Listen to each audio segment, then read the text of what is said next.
सोलापूर महानगरपालिकेचे आयुक्त डॉक्टर सचिन ओंबासे यांनी शहरातील महत्त्वाच्या विकास कामांची पाहणी करून संबंधित अधिकाऱ्यांना आवश्यक त्या सूचना दिल्या। भैया चौक येथील रेल्वे ब्रिज पाडण्यात येणार असून त्या ठिकाणी पर्यायी मार्ग म्हणून 54 मीटरचा रस्ता सुरू करण्याबाबत आज मध्य रेल्वे सोलापूरचे मंडल रेल प्रबंधक डॉक्टर सुजित मिश्रा यांच्यासोबत सविस्तर चर्चा करण्यात आली। या चर्चेदरम्यान पर्यायी मार्ग त्वरित सुरू करण्याबाबत आयुक्त डॉक्टर ओंबासे यांनी भर दिला।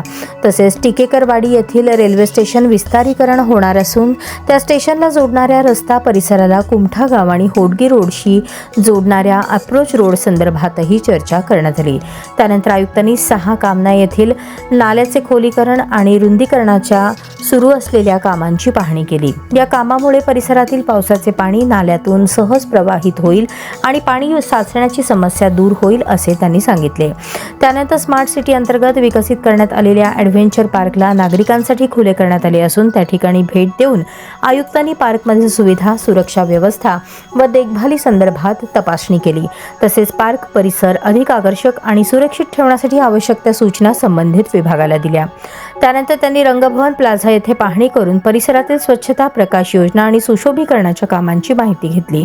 शेवटी समाचा चौक येथे सुरू असलेल्या सुशोभीकरणाच्या कामांची आयुक्तांनी पाहणी केली। या ठिकाणी सुंदर सिटिंग एरिया, गार्डन, लाइटनिंग आदी सुविधा निर्माण करण्याचे काम सुरू असून चौक आकर्षक आणि नागरिकांसाठी विश्रांती योग्य बनवण्याचे उद्दिष्ट असल्याचे त्यांनी नमूद केले।